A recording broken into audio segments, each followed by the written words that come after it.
Hi, everyone. Welcome to Inquirer Live at Gameday Central alongside EJ Smith. I am Olivia Reiner. We are coming at you live from Paycor Stadium, getting set for the Eagles game against the Bengals. EJ, how you doing today? I'm doing well, Olivia. I've never been to Cincinnati before. This is my first time. I haven't seen a lot of the city, I'll admit, but so far it's been treating me pretty well. So, yeah, I'm excited for the game. Check another stadium off of my NFL stadium checklist here. So, yeah, I'm excited for the game and excited for the show.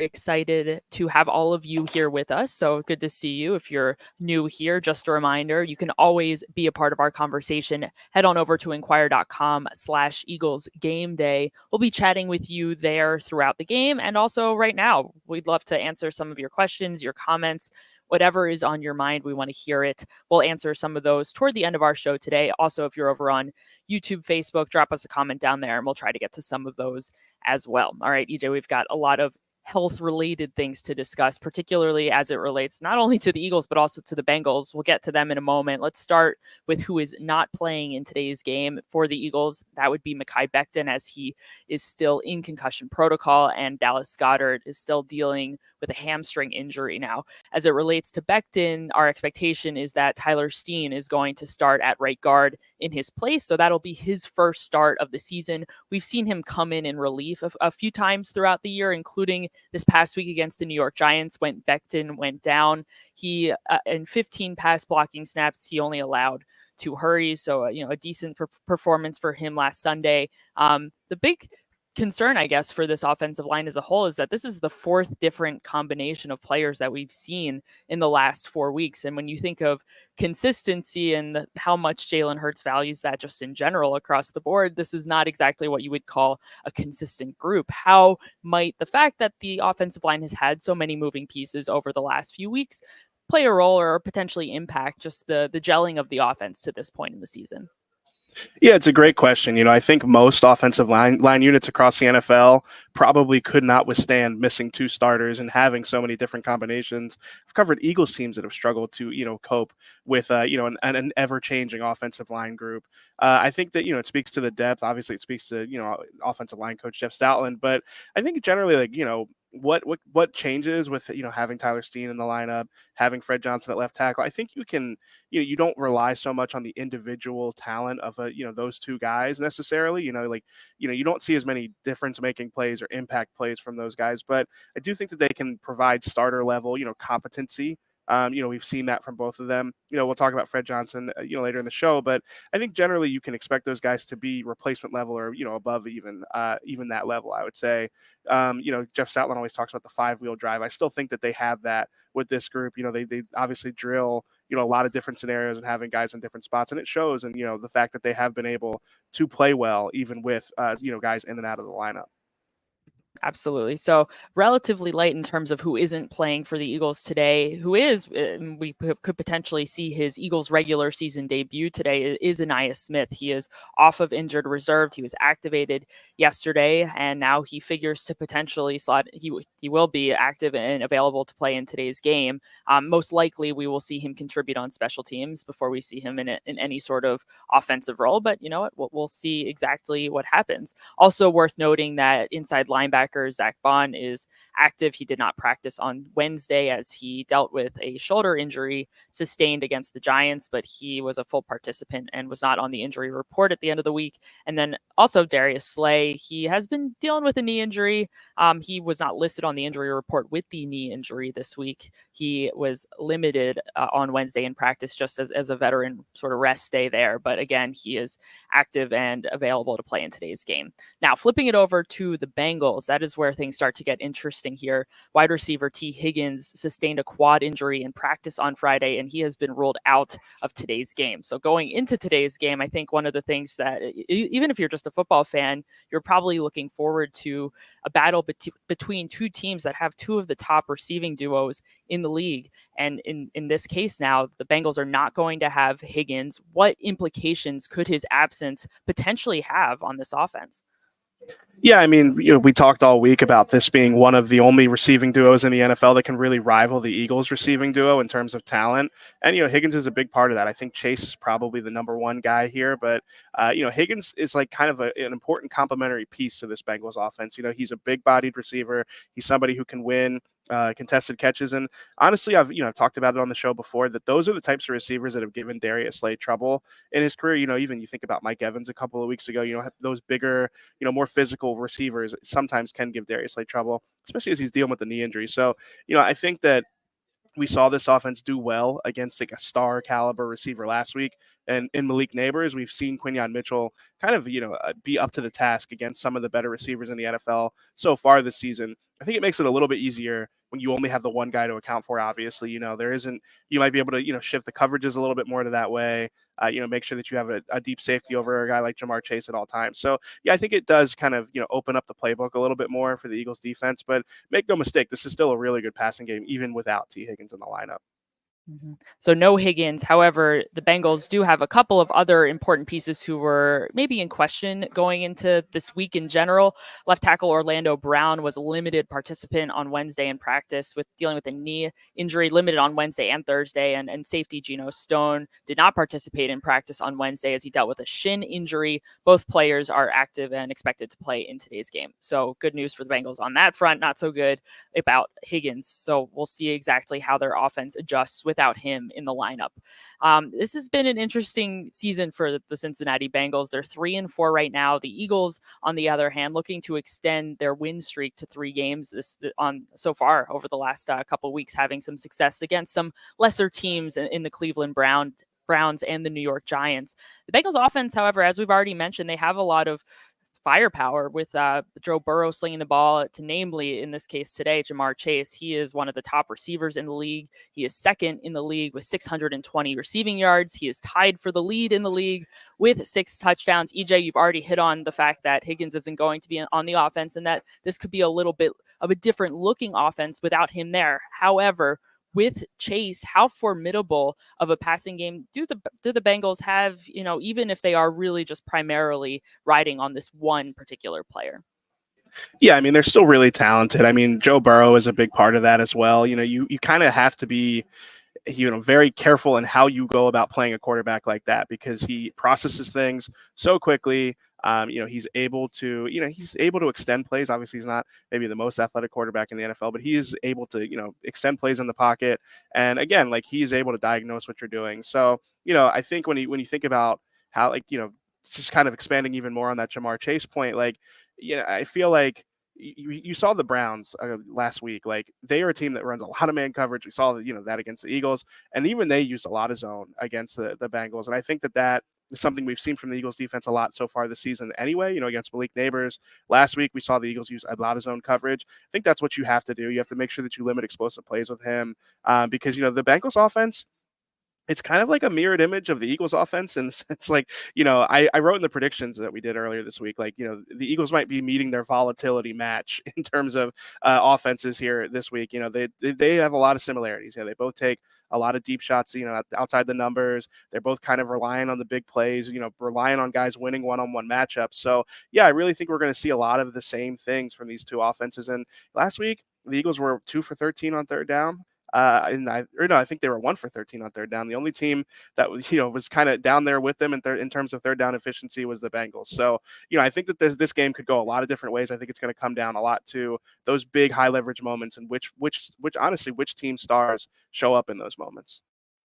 You mentioned the Eagles offense, having a tendency to look for some of those explosive plays. Perhaps this could be the week to do it. The Bengals defense is not exactly a heralded unit. They're 20th in the league in points against, 23rd in yards against. That still being said, they have a potential game wrecker in defensive end, Trey Hendrickson. This has been a tough couple of weeks for Fred Johnson, filling in for Jordan Mailata at left tackle as the starter. Last week, he had to deal with Brian Burns on the edge going up against the Giants, and it was not easy, especially early in the game when the Eagles were dropping back a little bit more. He allowed 4 pressures, including a sack on 23 pass blocking snaps. The game ended up turning into more of a running game fest, if you could say, on the ground. So it kind of took Burns' impact, especially as a pass rusher, out of it. But when you look at this particular matchup with Johnson slated to go up against Hendrickson, how can you try to limit his impact and how he is able to disrupt things up front? Yeah, I've talked a lot on the show before about how the Eagles offense is set up in a way where they kind of rely on their tackles to, win on an island. The Eagles did give Fred Johnson some chip help at times against the Giants. That was noticeable. There were even times where they, instead of having Fred Johnson isolated on Brian Burns, they would have they'd have two tight end sets, and the two tight ends would just double team Burns instead. So I think there is, some room for creativity, but I think also, like, when I think about how are they going to make sure that Hendrickson doesn't, wreck the game, as you put it, and it's the thing that's a little bit nerve wracking about this game is when you look at how Trey Hendrickson wins, the way that he often does set up tackles and beat tackles around the edge, or, kind of just run right through their chest. Those are the things that Fred Johnson has struggled with. So I think it is a really tough matchup for him, maybe even tougher than last week, honestly. So, when I think about what are they going to be able to do to kind of contain him, I think it is going to be kind of staying ahead of the sticks and making sure that they're not in known passing situations. Because, if Trey Hendrickson can pin his ears back and really just go after Fred Johnson, I wouldn't feel good about that.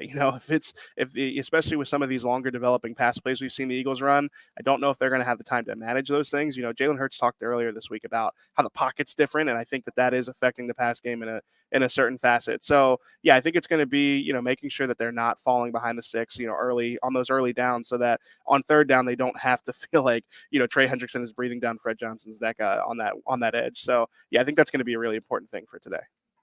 Well, speaking of third down, the Eagles have struggled mightily on third down, especially this past week against the Giants. They went 1 for 13 on third down. However, when they were in some of those third and short situations, Nick Sirianni opted to go for it. They went 3 for 3 on fourth down. So depending on how you evaluate that overall, there maybe 1 for 13 isn't entirely reflective of the offense's performance in moving the ball. But that still being said, there were a lot of highs and lows, I guess, for the offense as a whole last week. We saw Saquon Barkley pop off for 176 yards and a touchdown. Jalen Hurts numbers, I guess, in a vacuum look okay. 10 for 14 for 114 yards and a touchdown.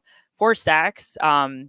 Some of them on him, some of them maybe not so much. He hit A.J. Brown for a 41-yard touchdown down the left sideline. But he also missed a couple of wide open kind of just receivers in his progression too. So when you take all of that into the account, sort of the highs and the lows that the offense experienced this week, how important is it for the offense to be a bit more balanced and consistent going into this particular matchup against the Bengals? Yeah, I think there's a lot of different ways that they could go about doing that. One that stands out to me, though, is like, and I know some Eagles fans, it might feel like, you've heard this before, might feel like deja vu, but I do feel like, most effective offensive schemes have married the pass game and the run game together. The Eagles have a very effective run game, but we don't see them leverage that very often in the pass game. We don't see a lot of play action. We don't see a lot of under center play action in particular. We don't see, concepts that kind of tie together and put, linebackers into binds. We haven't seen as many RPOs even this year, it feels like, compared to years past. So I feel like finding ways to connect those two, if a dominant run game can be very useful in your passing game, but we don't see, like I said, we don't see the Eagles really leverage that. Beyond that, I mean, I think we've seen just a lot of low percentage shots, to AJ Brown and Devontae Smith. Listen, I can hear the argument. Like, it might feel like a low percentage shot, but when you have AJ Brown and Devontae Smith out there, that increases your percentages. It kind of explains why you do it. But I do think that they've been heavily reliant on those big plays, kind of taking those shots downfield. I think it has sometimes come at the expense of the rhythm of the passing game. So I think that we really have seen them pare this offense down, the passing game in particular, to a very few, set of concepts that obviously they run the mesh play really, really well. And, that's been something that's been effective for them, but it's also something that, you kind of have to have counters off of it. And we haven't seen them really do that yet. Maybe it'll be this week. This might be a game where it calls for, them being able to throw the ball a little bit more. We'll see how the game state kind of plays out. But yeah, I definitely think those are some of the big things, kind of like I said, marrying that run game and that pass game, I think is a really important thing. If you're going to run the ball for 176, or if your star running back's going to run for 176 yards, you should have some plays off of that. It definitely seems like, defenses will be sitting on that more and more. Absolutely. All right, let's transition into the best segment of our show, our fan zone, where we'll answer some of your questions and your comments. Let's take this comment here from Rick. Rick says Joe Burrow gets the ball out in 2.26 seconds, which will challenge the pass rush to get home. I mean, it would make it very difficult for the pass rush to get home if he's getting the ball out that quickly. And we saw that issue pop up in week 4 when the Eagles played the Tampa Bay Buccaneers and Baker Mayfield was getting the ball out remarkably quickly, taking the pass rush out of the equation. If that is the mode that Joe Burrow starts out the game on, especially, what did the Eagles do to ensure that the Bengals offense doesn't get into a rhythm?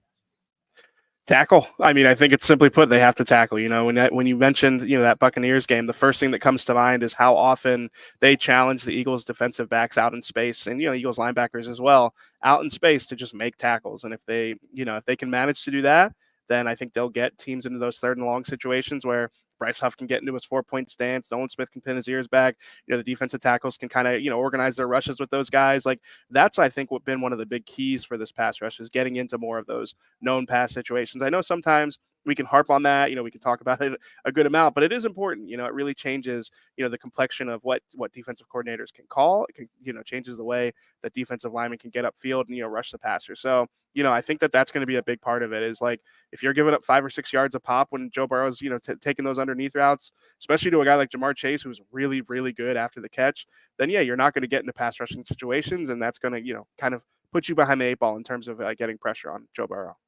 The Eagles, the pass rush in particular, has had a lot of success over the last couple of weeks. I think they're up to 13 sacks in 2 games, which is great. It also helps when Daniel Jones is holding onto the ball and Deshaun Watson is holding onto the ball for a long time. So there's a chance that the Eagles aren't going to get nearly as many opportunities to do that. So absolutely, the secondary needs to get sticky and make those tackles when they have the opportunity to do so, and make some plays on the ball too. We haven't seen enough of those this season.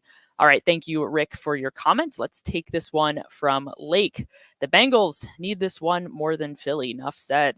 EJ, the Bengals are 3-4, as we already mentioned. They have struggled at times this season. They have not looked dominant against lesser opponents, and not to say that the Eagles looked dominant necessarily against the Browns in particular, but last week had a pretty resounding win against the Giants. Eagles likely feeling pretty good about themselves after the last couple of games. We know that. But where do you feel like the Bengals are mentally right now going into this game at home?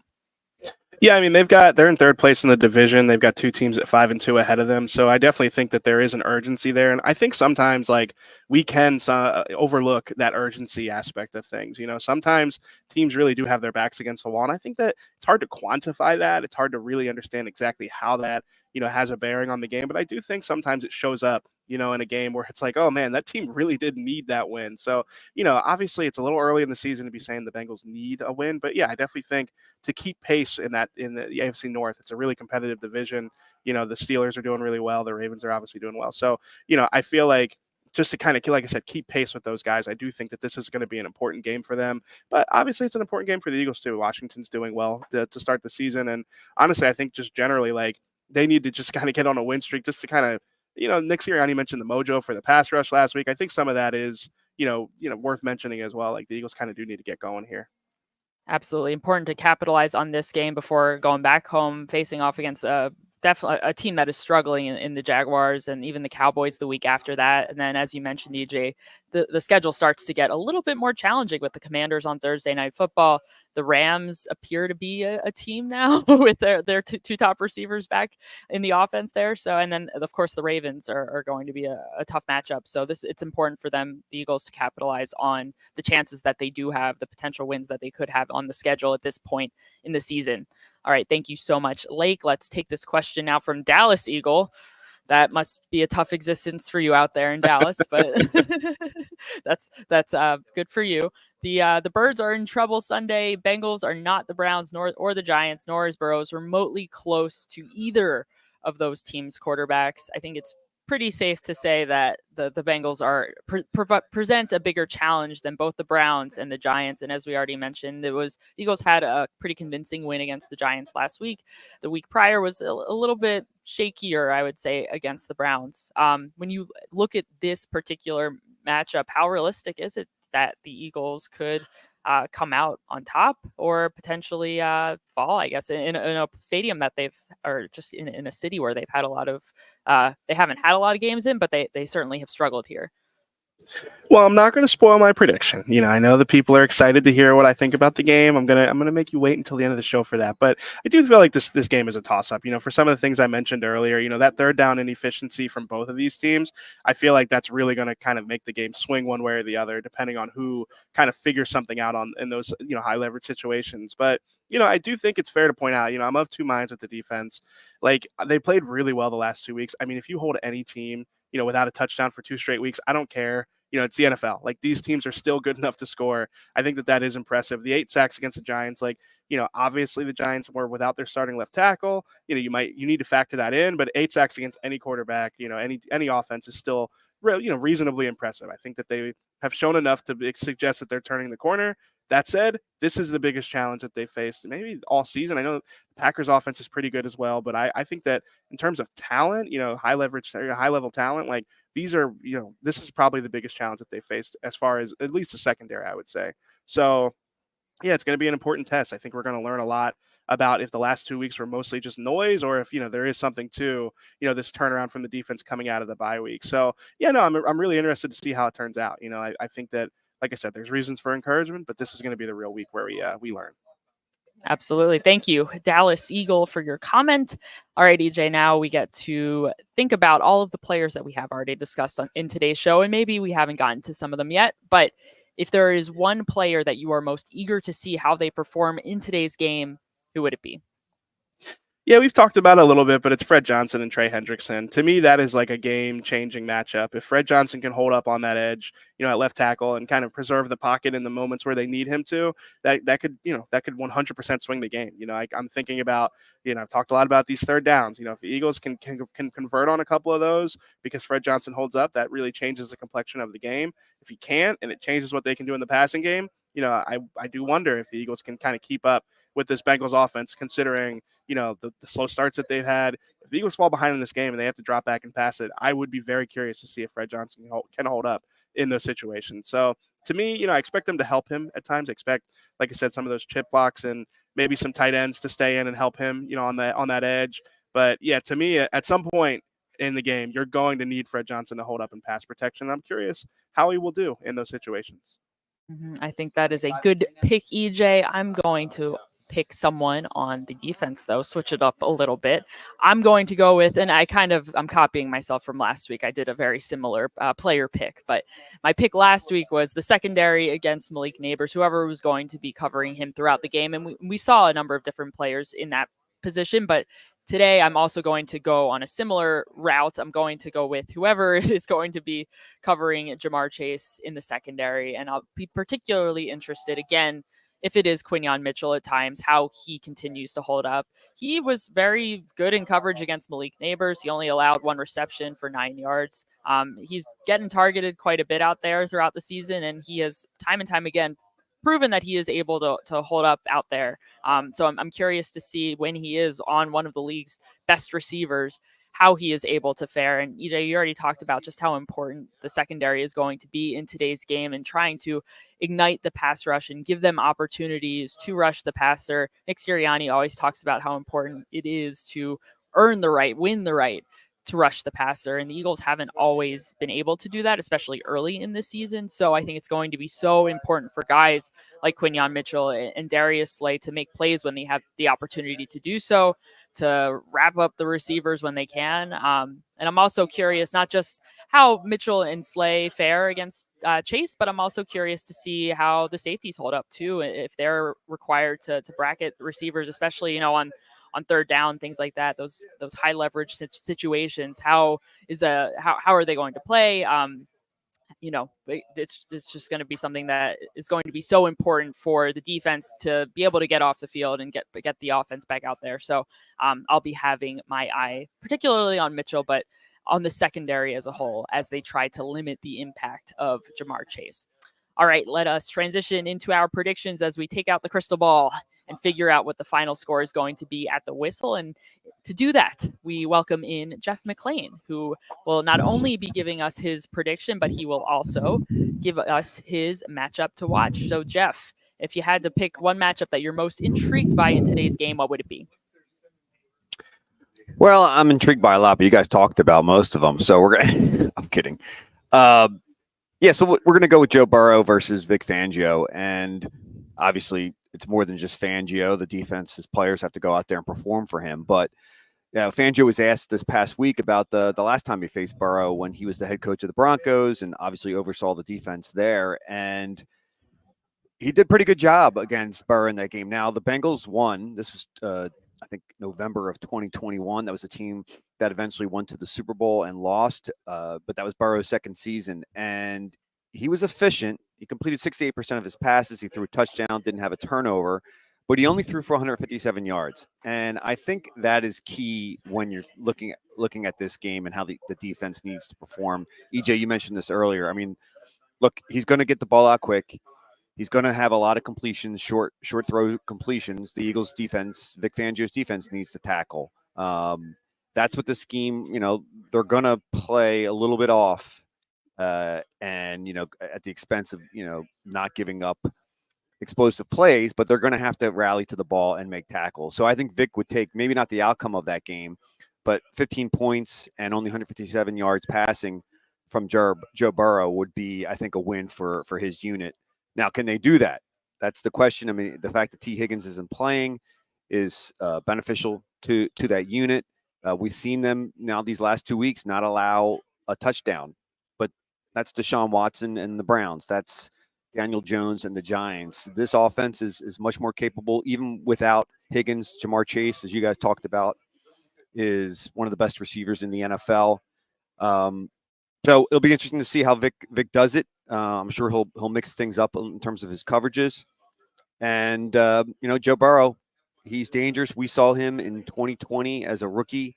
That game ended in a tie, but I think it was like it was his third game in the NFL, and I got the glimpse of what we eventually saw from him. It was just a guy that stood in there. I think he got sacked a bunch of times, but still managed to complete a lot of his throws, and it's going to be interesting to see how he does again today. Because this is the best quarterback the Eagles have faced this season. Absolutely. Jeff, you picked an Eagles victory going into this game. Now that you know that T. Higgins is not playing, does your score change at all? Does the margin of victory change at all? Yeah, I'll still stick with, I think I have 25, 23. I think it's going to be a close game. I embarrassed myself last week in picking the Giants, as you guys all well know, and the Eagles went out and killed them. I did say if the Eagles win, they would kill them. And that the Giants, if they did win, it'd have to be a close game. The Bengals have great talent. Burrow, Chase. Obviously, there's more than just that. They have 3 tight ends they can throw to, that can block. The rookie. I'm sorry, not the rookie. The running back. Chase Brown. Obviously, we've talked about him and his relationship, his twin brother of Sydney. He can run the ball. He's explosive. But they are lacking in a lot of other areas, and I think that the Eagles can exploit them. So I'm sticking with the 25-23. EJ, I'll ask you the same exact question. You also picked an Eagles victory going into today's game. How does the score change, if at all, with Higgins' absence? Yeah, I'm keeping mine the same too. I'm going to follow Jeff's lead here. I also picked the Giants. I kind of flip-flopped at the end of the week. I just didn't feel great about, didn't feel like I had a good handle of the game. I'll be honest, I feel like I have a good handle on this game, and I have just acknowledged that I could really see it going, a lot of different ways. These are two offenses that have, looked really explosive at times this season and have also looked really, really stagnant at times this season.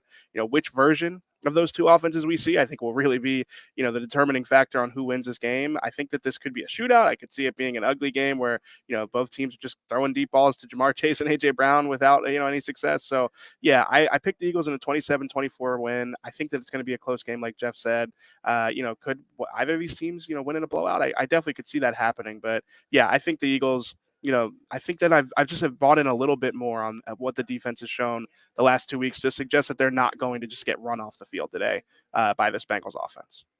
Mm-hmm. All right. I'm still a little waffling a little bit because I did pick the Bengals going into today's game. That was without the knowledge that T. Higgins wouldn't be playing. However, I'm gonna going to own it. I'm going to stick with it. I'm picking the Bengals. I still have the score at 31-27.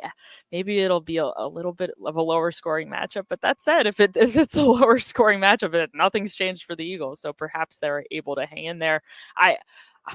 This is tough. I think where I struggle the most right now is the situation along the offensive line. The fact that they are going to have two backups in there. This Bengals, the defensive front. I mean, Trey Hendrickson is clearly the star, and I think just the fact that it's going to be Fred Johnson going up against him, when we have seen Fred Johnson struggle in some of his starts against talented pass rushers. Thinking back to Week 4 against the Tampa Bay Buccaneers, how tough that was, and I think their defense is a lot better than this defense. But I don't know. I'm concerned about the offensive line, and I don't know what version of the defense we're going to get today. I'm very curious to see if what we've seen over the last 2 weeks, if that is truly the Eagles defense continuing on this upward trend coming out of the bye week, or if it's a fluke, or if they revert back to some of their old ways, particularly the issues that they had earlier in the season with missed tackles, just some coverage issues in general. Can they continue to sustain the positive upward trend that they have established over the last 2 weeks? That's a big question for me. So I'm going to stick with the Bengals. We'll see if the Eagles are able to prove me wrong today. All right, everyone, that is going to do it for us today. Thank you so much for joining us. As always, make sure you head on over to Inquirer.com/Eagles Game Day. As I already mentioned at the top of the show, we'll be in there chatting with you throughout the game in real time. So we look forward to seeing you over there. And please keep up with more Eagles coverage on my podcast, Uncovering the Birds. New episodes released every week. Listen to wherever you get your podcasts, or go to Inquirer.com/podcast. That is all for today, everyone. Once again, thank you again for joining Game Day Central.